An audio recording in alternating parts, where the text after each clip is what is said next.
والصلاة والسلام على من لا نبي بعده أما بعد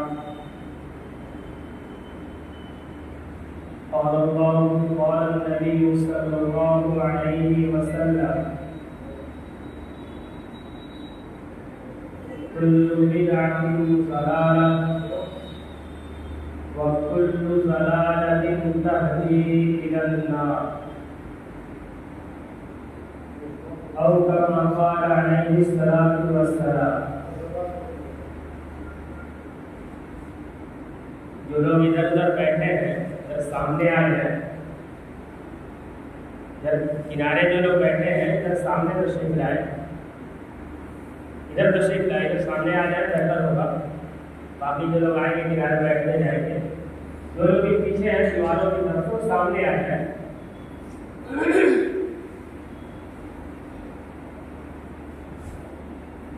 میرے قابل احترام بزرگوں،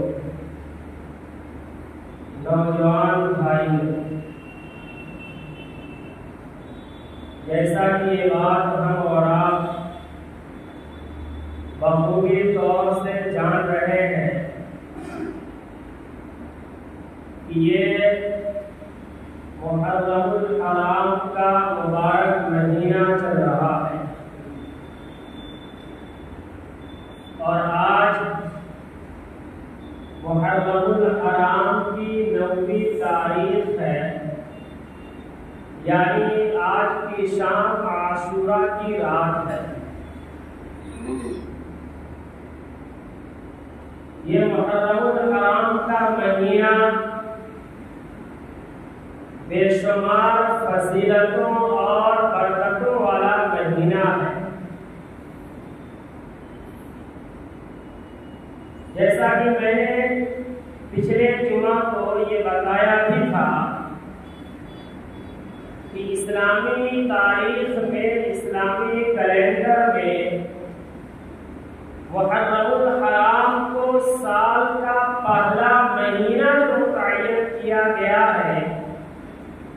وہ ہجرت کے واقعے کی یاد میں متعین کیا گیا ہے. اور اس مہینے کی جو فضیلت ہے اور اس مہینے کی جو عظمت ہے وہ شروع اسلام سے ہی نہیں بلکہ اسلام سے پہلے بھی اس مہینے کی عظمت اور اہمیت لوگوں میں موجود تھی. یہ مہینہ اشہر حرم میں شمار ہوتا تھا، لیکن موجودہ دور میں کچھ لوگ ایسے بھی ہیں جو اس مہینے کی فضیلت اور اس مہینے کی عظمت کے قائل ہیں، تو اس لیے ہیں کہ وہ یہ کہتے ہیں کہ اس مہینے میں حضرت حسین بن علی رضی اللہ تعالی عنہما کی شہادت کا واقعہ پیش آیا. یہ بڑا مغالطہ ہے، ایک بڑا دھوکہ ہے. حضرت حسین رضی اللہ تعالیٰ کی شہادت کب واقع ہوتی ہے؟ جبکہ اس مہینے کی فضیلت ان کی پیدائش سے پہلے سے ثابت ہے. یہ بات درست ضرور ہے کہ اسی مہینے کی 10ویں تاریخ عاشورہ کے روز یعنی کل کی جو تاریخ ہے یہ وہ تاریخ ہے جس میں تاریخ اسلام کا المناک حادثہ شہادت حسین کی شکل میں پیش آیا. اس سے کوئی انکار نہیں ہے کہ حضرت حسین رضی اللہ تعالیٰ کی شہادت عالم اسلام کے لیے ایک تکلیف دہ واقعہ ہے اور یہ تکلیف دہ واقعہ رہے گا. لیکن یہ بات بالیقین ہے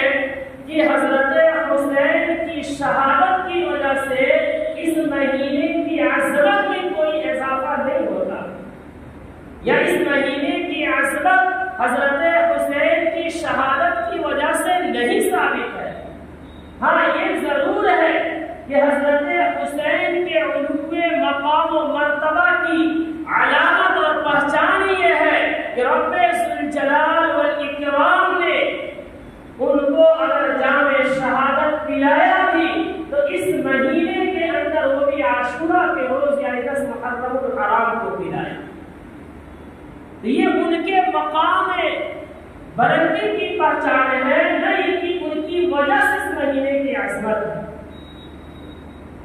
یہ مہینہ تو ایسا ہے کہ ہم مسلمانوں کو اس مہینے میں اللہ کی خوب عبادتیں کرنی چاہیے. اس مہینے کے اندر عاشورہ کے 2 روزے رکھنے چاہیے. اس مہینے میں اللہ کے سامنے رجوع کرنا چاہیے. اس مہینے میں ہجرت کے جو واقعے کی ابتدا ہوتی ہے، جو اس مہینے کی وجہ تسمیہ میں آتا ہے، اس واقعے کو یاد کر کے اپنے اندر ایمانی جذبہ کو بڑھانا چاہیے، فروغ دینا چاہیے. لیکن اس کے بجائے ہمارے مسلم معاشرے میں اس مہینے کے اندر ایسے امور انجام دیے جاتے ہیں، ایسے کارناموں کو انجام دیے جاتے ہیں، ایسے افعال کیے جاتے ہیں جن کا اسلام میں ثبوت تو دور کی بات، اسلام سے اس کا کوئی تعلق ہی نہیں، بلکہ وہ بدعت ہے، نئی چیز ہے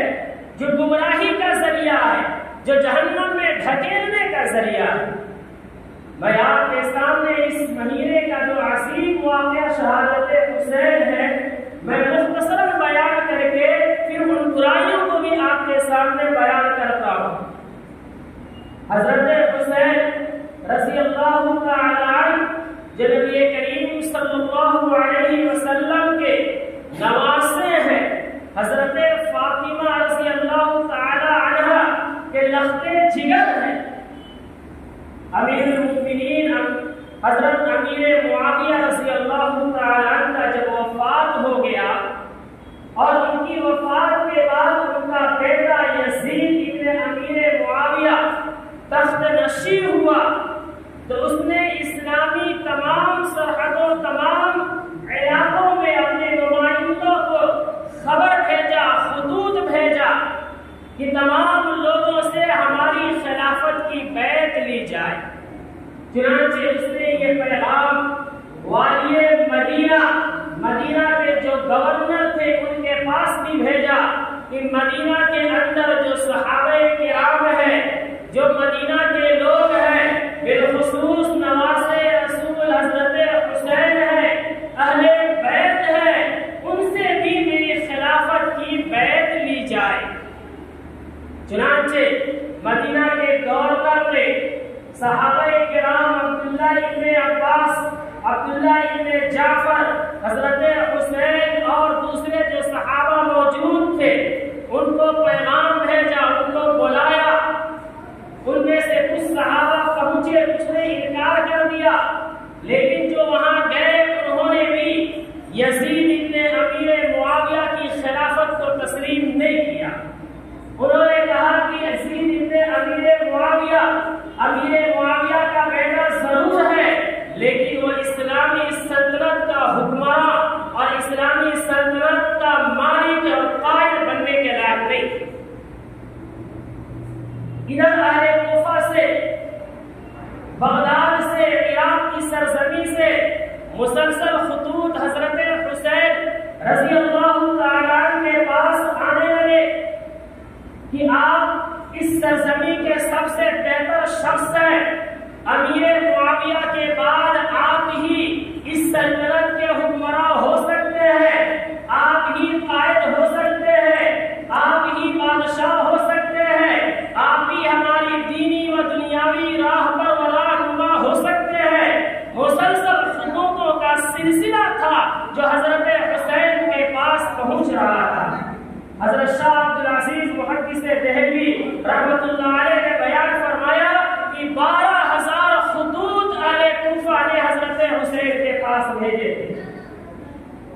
حضرت حسین نے صحابہ کرام کو بلایا، جو موجود تھے ان کو بلایا اور بلا کر کے ان سے مشورہ طلب کی کہ اہل کوفہ کے یہ خطوط ہیں جو مسلسل جو ہمیں بلا رہے ہیں اور یہ کہتے ہیں کہ آپ آئیں، آپ کی ہم بیعت کریں گے، آپ کی ہم بیعت کریں گے، آپ کی خلافت کو ہم تسلیم کرتے ہیں۔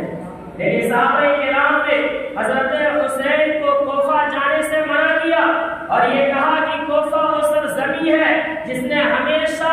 بغاوتیں کی ہے، ہمیشہ دشمنیاں کی ہے، عداوتیں کی ہے، اس لیے آپ کے لیے کوفہ کی سرزمین بہتر نہیں ہے، عراق کی سرزمین بہتر نہیں ہے۔ چنانچہ حضرت حسین نے صحابہ کے مشوروں پر عمل کر کے جانے کا پلان ختم کر دیا، لیکن حالات کی جانکاری لینے کے لیے، وہاں کا ماحول معلوم کرنے کے لیے اپنے چچزاد بھائی مسلم بن عقیل کو اپنا نمائندہ بنا کر کے کوفہ کی طرف روانہ کیا۔ مسلم بن عقیل جب کوفہ پہنچتے ہیں، ارے کوفہ کو معلوم ہوتا ہے کہ حضرت حسین کا نمائندہ آ چکا ہے۔ کوفہ کے تمام لوگ شہروں سے باہر نکل کر کے مسلم بن عقیل کا پرجوش استقبال کرتے ہیں اور ایک ہی دن میں 18,000 کے قریب لوگ ان کے ہاتھوں پہ بیعت کرتے ہیں۔ جب مسلم بن عقیل نے یہ حالات کی بہتری دیکھی، سازگاری دیکھی، تو خط لکھا اور 3 قاصدوں کے حوالے کیا کہ تم حسین کے پاس جاؤ اور انہیں بتاؤ کہ کوفہ کے ماحول بڑے بہتر ہیں، بڑے موزوں ہیں، ان کو کوفہ آنا چاہیے اور آ کر کے یہاں کی باغ ڈور اپنے ہاتھ میں لینا چاہیے اور امت مسلمہ کی صحیح رہنمائی کرنی چاہیے۔ چنانچہ جب یہ خط حضرت حسین کے پاس پہنچا، حضرت حسین اپنے قافلے کے ساتھ نکلنے لگے، صحابہ کرام اور شرفائے مدینہ منع کرنے لگے، لیکن حضرت حسین نے کہا کہ اگر میں رک جاتا ہوں تو مجھے ڈر ہے کہ کل قیامت کے میدان میں میرا پروردگار ہم سے پوچھے گا کہ میرے بندے تمہاری رہنمائی کے منتظر تھے، میرے بندے تمہاری دستگیری کے منتظر تھے، تم چاہتے تو ان کی رہنمائی کر سکتے تھے لیکن تم نے نہیں کیا، تو میں کیا جواب دوں گا، اس لیے ہمیں اہل کوفہ کے پاس جانا پڑے گا۔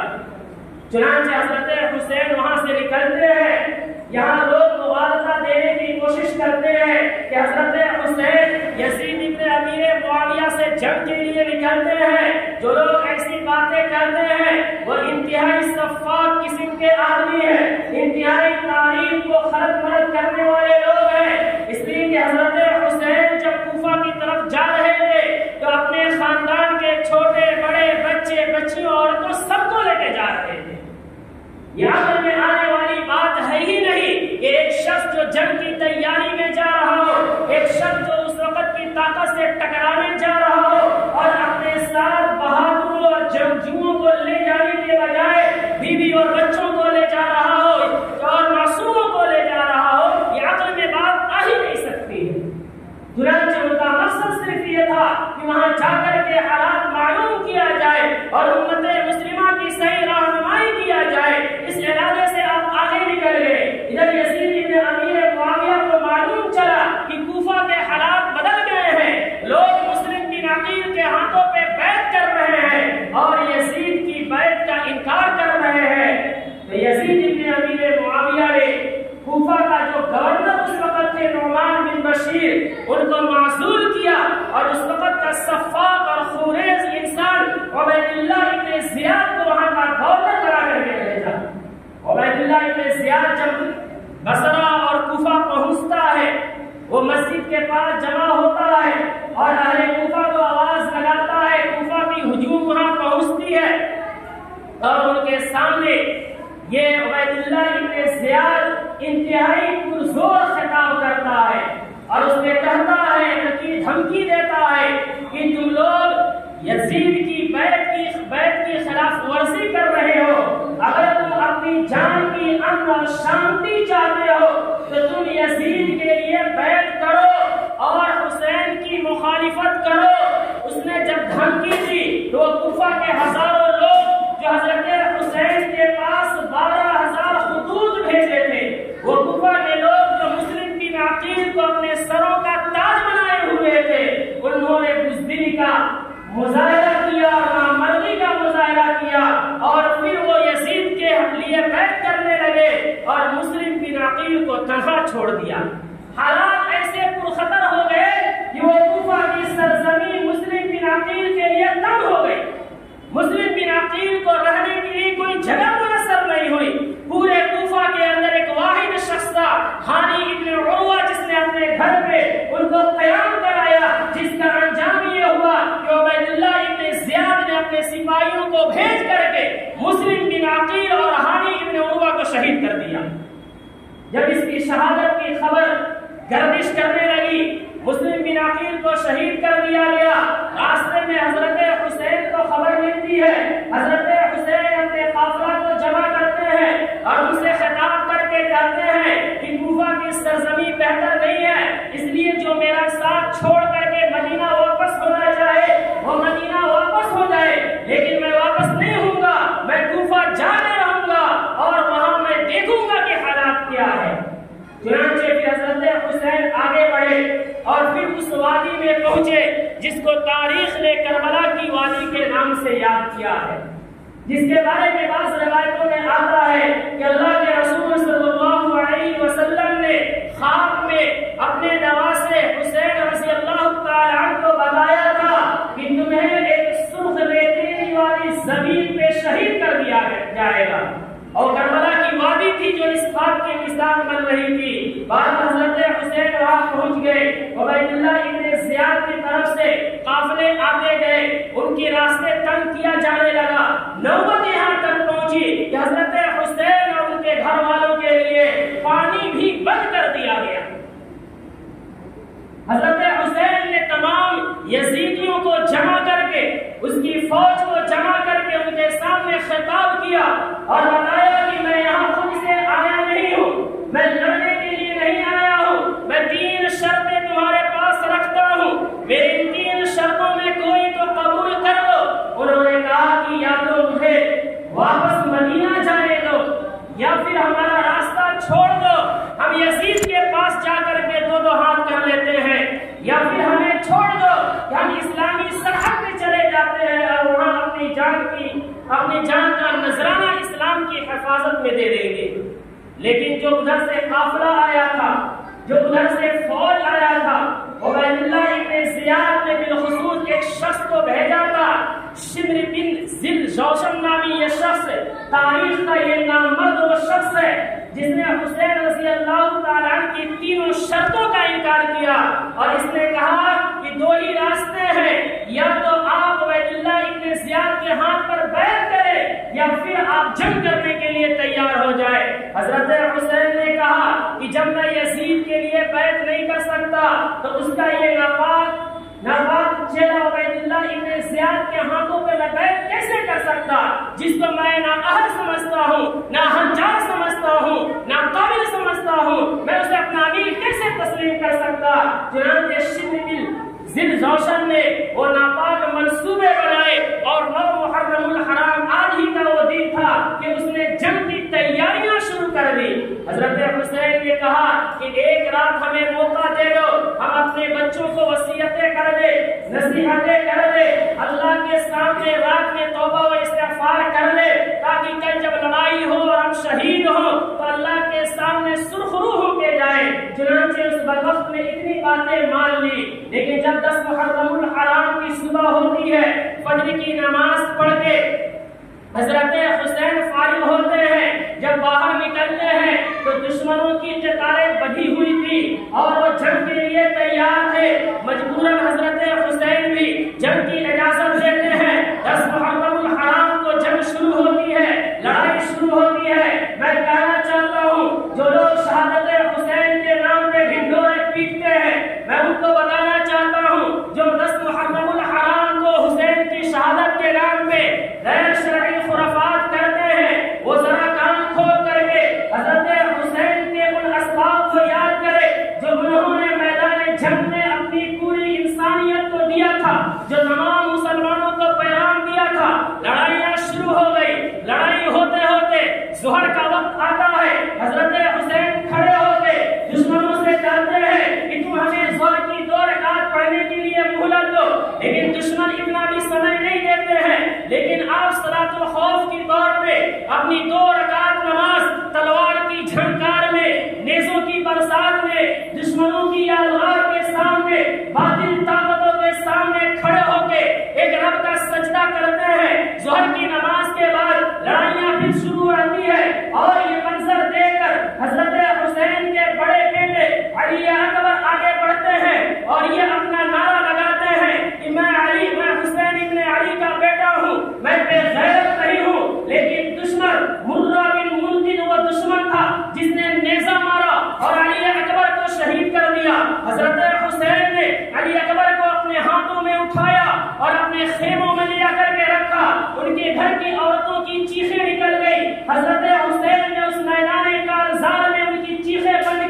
اور ان کے سامنے رسول اللہ کی حدیث سنائی کہ کسی کی موت پہ گلے کا پھاڑنا، کسی کی موت کے گریبان کو پھاڑنا، کسی کی موت پہ آہو بقا کو کرنا، یہ ہمارا اسلام کا طریقہ نہیں ہے، یہ اسلامی نہج نہیں ہے۔ پھر آپ یہ تسلی دے کے آگے نکلتے ہیں کہ آپ کے ساتھ قاسم بن حسن بن علی رضی اللہ تعالی عنہما آگے نکلتے ہیں، عمر بن سعد ان پر نیزہ مارتا ہے، ان کے سر پہ تلوار مارتا ہے، وہ شہید ہو جاتے ہیں اور شہادت کو نوش فرماتے ہوئے وہ کہتے ہیں واہ عمّا، اے میرے چچا۔ حضرت حسین کا جوش بڑھ جاتا ہے اور پیاس کی وجہ سے برے حالات کے شکار ہو رہے ہوتے ہیں۔ حضرت حسین کا چھوٹا بیٹا حضرت عبداللہ پیاس کے مارے آخری سانسیں لے رہا ہوتا ہے، گھر سے خبر دی جاتی ہے۔ حضرت حسین اپنے معصوم بچے کو، شیرخوار بچے کو اپنے گود میں بیٹھا کر کے ظالم طاقتوں سے پانی کی بھیک مانگتے ہیں کہ تم ہمیں پانی دے دو، لیکن اس وقت بھی دشمن نے انس بن نصیر وہ ظالم حکمر، ظالم شخص تھا جس نے ایک نیزہ مارا اور شیرخوار بچہ حضرت حسین کا ان کی گود میں شہید ہوتا ہے، اس کے جسموں سے خون کے پھوارے نکلتے ہیں۔ حضرت حسین ان خون کو ہاتھوں میں لیتے ہیں، زمین پہ چھینٹتے ہیں اور رب سے یہ گہوار لگاتے ہیں کہ رب کریم ظالموں کو تو کبھی برداشت نہ کرنا۔ پھر لڑائیاں چلتی ہیں، آخر کار حضرت حسین رضی اللہ تعالی عنہ جام شہادت نوش کر جاتے ہیں، ان کے سر کو عبید اللہ ابن زیاد کٹواتا ہے، نیزوں پہ لگاتا ہے اور پھر ان کے سر کو یزید ابن امیر معاویہ کے دربار میں پیش کیا جاتا ہے۔ یہ حضرت حسین کی شہادت کا واقعہ میں کھلے لفظوں میں کہنا چاہتا ہوں کہ حضرت حسین کا بڑا قاتل تھا یزید ابن امیر معاویہ، وہ فاسق و فجار تھا جس نے قتل کر کے حسین کے خون سے اپنے ہاتھوں کو رنگین کیا ہے۔ میں آپ سے کہنا چاہتا ہوں کہ اگر ہم اور آپ حسین کی شہادت کا غم بھرتے ہیں، اہل بیت سے محبت کا دم بھرتے ہیں، تو خدا کے واسطے اس پیغام کو اختیار کرے جو شہادت حسین نوش کرتے کرتے، حسین شہادت نوش کرتے کرتے ہمیں اور آپ کو دیا تھا۔ وہ کون سا پیغام تھا؟ وہ پیغام یہ نہیں تھا جو آج ہمارا نوجوان کر رہا ہے، وہ پیغام یہ نہیں تھا جو آج ہمارا بزرگ کر رہا ہے۔ وہ پیغام کیا تھا؟ اگر واقعتاً شہادت حسین کا غم ہے، اگر واقعتاً اہل بیت سے محبت ہے، اگر واقعتاً دین و شریعت پہ عمل کے خود رحم ہے، تو پھر ہمیں کرنا کیا ہوگا؟ ہمیں یاد کرنا ہوگا کہ حسین نے تلواروں کی جھنکار میں نمازیں نہیں چھوڑی۔ اگر ہمیں محبت ہے تو ہم نماز کے پابند ہو جائے۔ حضرت حسین نے قاتلوں کے سامنے ہار نہیں مانی۔ اگر ہم ان کے محبت کا دم بھرتے ہیں تو اپنے ایمان کی، اپنے بھائی کی حفاظت کے لیے ہمیں قاتلوں کے سامنے کھڑا ہونا چاہیے، نہ کہ نامردی اور بزدلی کا مظاہرہ کرتے ہوئے اس مبارک اور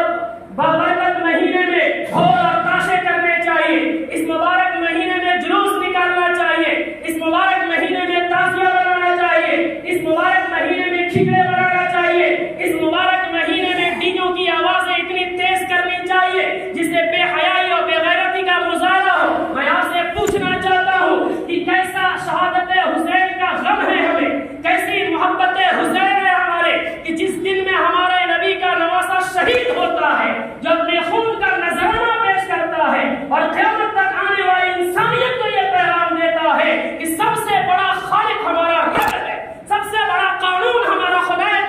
کا قانون ہے، نماز پڑھ کے اعلان کرتا ہے۔ یہ کون سی محبت ہے کہ اسی شہادت کے روز ہم ڈھول اور تاشے بجاتے ہیں، اسی شہادت کے نام پہ ہم جو ہے نمازوں کو چھوڑ کر کے جلوس نکال رہے ہوتے ہیں، اسی شہادت حسین کا دم بھر کے ہم لوگوں کے لاکھوں اور کروڑوں روپیہ لے کر کے لاکھوں اور کروڑوں روپیہ جو ہے ڈی جے پہ خرچ کرتے ہیں، پانی کی طرح بہاتے ہیں، آگ اور بتیاں لگاتے ہیں۔ یہ کون سا غم ہے بھائی؟ جس غم میں ڈھول باز رہے ہو، جس غم میں پائروں کی گھنگرو باز رہے ہو، جس غم میں جو ہے نعرے لگائے جا رہے ہو، جس غم میں خوشی کا اظہار کیا جا رہا ہو، جس غم میں ہمارا نوجوان شراب نوشی کر رہا ہو، جس غم میں ہمارے